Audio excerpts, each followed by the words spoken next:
की मौत हो गई। और इस वक्त की बड़ी खबर आ रही है, बता दें आपको, बड़ी जानकारी सामने आ रही है, जहां पर आपको बता दें कि इस बड़ी जानकारी में आपको बताएंगे चंडीगढ़ से खबर है, जहां स्कूल खोलने पर कंवरपाल गुर्जर का बयान सामने आया है। 1 दिसंबर से पूरी कैपेसिटी के साथ स्कूल खोलने की बात कही है कंवरपाल गुर्जर ने, और 1 जनवरी से मिड डे मील की भी शुरुआत होने की बात कंवरपाल गुर्जर द्वारा की गई है।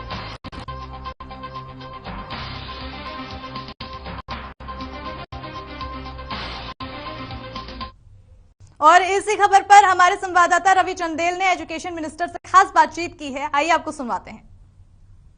1 दिसंबर के अंदर सुचारू रूप से स्कूल खुलने जा रहे हैं, तो दूसरी ओर प्रदूषण को लेकर लगातार कोहराम बना हुआ है।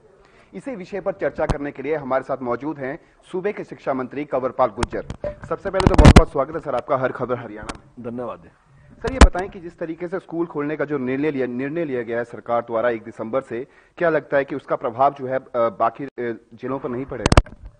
नहीं, ऐसा कोई प्रभाव नहीं। एनसीआर में जो जिले हैं बिल्कुल दिल्ली से सटते हुए जिले हैं, चाहे उसमें फरीदाबाद है, गुड़गांव है, झज्जर है, रोहतक है, तो निश्चित तौर से वहाँ पॉल्यूशन का असर है और उसको ही देखते इन 4 जिलों में हमने निर्णय लिया कि स्कूलों को बंद करेंगे। बाकी पूरे हरियाणा में उसका कोई असर इस प्रकार से नहीं है।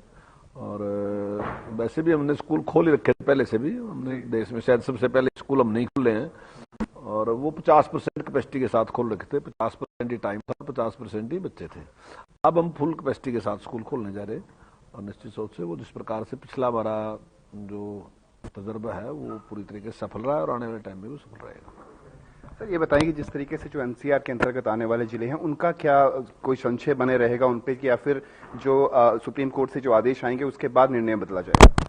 नहीं, देखिए, अभी जिस प्रकार से पॉल्यूशन है उसके दृष्टिगत दिल्ली में तो सारे स्कूल बंद कर दिए, तो हमारे भी 4 जिले जो हैं बिल्कुल आसपास हैं उनके, तो वो केवल स्कूल बंद किए गए। और जिस प्रकार की जरूरत होगी समय के अनुसार उस प्रकार का निर्णय लिया जाएगा। अगर पॉल्यूशन कम होता है तो निश्चित तौर स्कूल खोल लेंगे। सर, मिड डे मील को लेकर संशय बना हुआ है। जिस तरीके से मिड डे मील वर्कर्स का कहना है कि कोरोना के बाद से लेकर अब तक जो है सारी व्यवस्थाएं जो है वो सुचारू रूप से खोल दी गई हैं क्रमानुसार, लेकिन उनका भी रोजगार है, उनके भी बच्चे हैं, उनको भी पालन पोषण की जरूरत है, तो उनका अभी तक जो है मिड डे मील वर्कर्स के लिए कोई निर्णय नहीं लिया गया। उसके लिए क्या सरकार उनके बारे में क्या सोच रही है? देखिए, अभी देश में बहुत से स्टेट तो ऐसे हैं जो स्कूल खोल नहीं रहे। अभी हमने सबसे पहले स्कूल खोले और पहली से लेकर 12वीं तक के स्कूल हमने खोल दिए। और अभी जो भोजन की व्यवस्था है वो हमने कहा है कि अभी जो बच्चे हैं वो जो लंच है घर से लेके आएंगे, लेकिन 1 जनवरी से हम मिड डे मील शुरू करने वाले हैं, तो जल्दी 1 जनवरी से शुरू कर देंगे। जी, सुपर 100 स्कीम के तहत आप कुछ बता रहे थे उसके बारे में जिक्र हुआ था कि काफी सक्सेस रेट जो है वो काफी हाई जा रहा है। सुपर 100 जो पॉलिसी लेकर आए थे उसके बारे में बताएं। हाँ, उसमें काफी अच्छे परिणाम आए हैं। पिछली बार भी हमारे 25 बच्चे जो थे वो आईआईटी में सिलेक्ट हुए थे, और अब की बार हमारे 28 बच्चे जो हैं वो आईआईटी में सिलेक्शन हुई है। और अभी नीट का रिजल्ट आया है तो उसमें भी 24 बच्चे जो है हमारे पास हुए हैं, और 7 बच्चे हमारे टॉपर हैं 24 में से, जिनका एडमिशन जो है वो एम्स में होगा, और बाकी का एमबीबीएस में जो हमारे कॉलेज में एडमिशन होगा। नेता प्रतिपक्ष भूपेंद्र सिंह हुड्डा ने आरोप लगाया कि जिस तरीके से सरकार जो पॉलिसीज लेकर आ रही है उसमें यूनिवर्सिटीज की ऑटोनॉमी को खत्म करने का प्रयास किया जा रहा है। सारी पावर जो है वो सरकार अपने हाथ में लेने के प्रयास कर रही है, उसके बारे में क्या कहेंगे? नहीं, इस प्रकार का कोई प्रयास नहीं है। और जो हरियाणा एजुकेशन काउंसिल है उसने भी अभी बैठक वीसी के साथ की है, और हम एचपीएससी जो है निश्चित तौर से रिटर्न टेस्ट उनका लेगी, लेकिन उसके बाद एक कमेटी गठित कर दी गई और उसके चेयरमैन जो है जो यूनिवर्सिटी का वीसी है वही इसका चेयरमैन रहेगा। 2 मेंबर एचपीएससी के होंगे और 1 मेंबर सरकार की तरफ से होगा और 1 मेंबर यूनिवर्सिटी की तरफ से होगा, तो वो इनका इंटरव्यू लेंगे, उनकी तरफ से सिलेक्शन होगी। तो मैं समझता हूँ उसमें ज्यादा फेयर भी होगा काम, और क्योंकि एचपीएससी का अनुभव जो है वो बहुत ज्यादा है, तो निश्चित तौर से अच्छे प्रोफेसर मिलेंगे।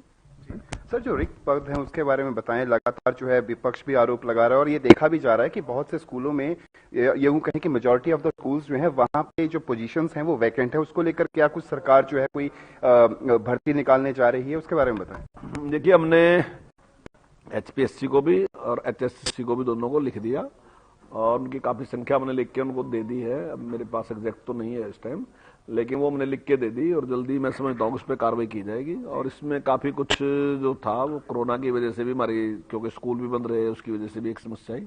आने वाले टाइम में जल्दी हम जो ये कमी है इसको दूर करने का पूरा प्रयास करेंगे। सर, अगर प्राइवेट स्कूलों की बात की जाए तो प्राइवेट स्कूलों का कहना है कि जिस तरीके से कोरोना के दौरान जो है सरकार ने जो जो दिशा निर्देश थे वो हमें पारित किए गए थे, हमने उनका पूरी तरीके से मानना किया। लेकिन अब जो हालात बने हुए हैं 134A के तहत जो बच्चे प्राइवेट स्कूलों में पढ़ रहे हैं उनकी बीते 5 वर्षों की फीस जो है वो सरकार ने अभी तक उनको पे नहीं करी है। तो ऐसे हालातों में प्राइवेट स्कूलों का जो एक तरीके से जो कार्य प्रणाली है उस पर काफी ज्यादा फर्क पड़ रहा है।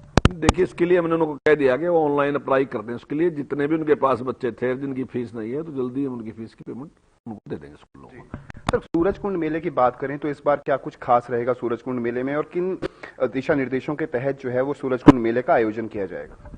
देखिए, पिछले समय में कोरोना की वजह से जो सूरजकुंड मेला है वो बंद रहा है, लेकिन अब स्थिति पूरी तरीके से सामान्य है। तो इसलिए सरकार ने फैसला लिया कि 4 फरवरी से लेकर 20 फरवरी तक जो है वो सूरजकुंड मेले का आयोजन किया जाएगा। और जिस प्रकार से पहले करते थे बिल्कुल उसी प्रकार से सब कुछ वैसा ही रहेगा। और जितने भी स्टेट हम पहले भी जो बाहर के देश थे उनको इनवाइट करते थे उनको भी करेंगे।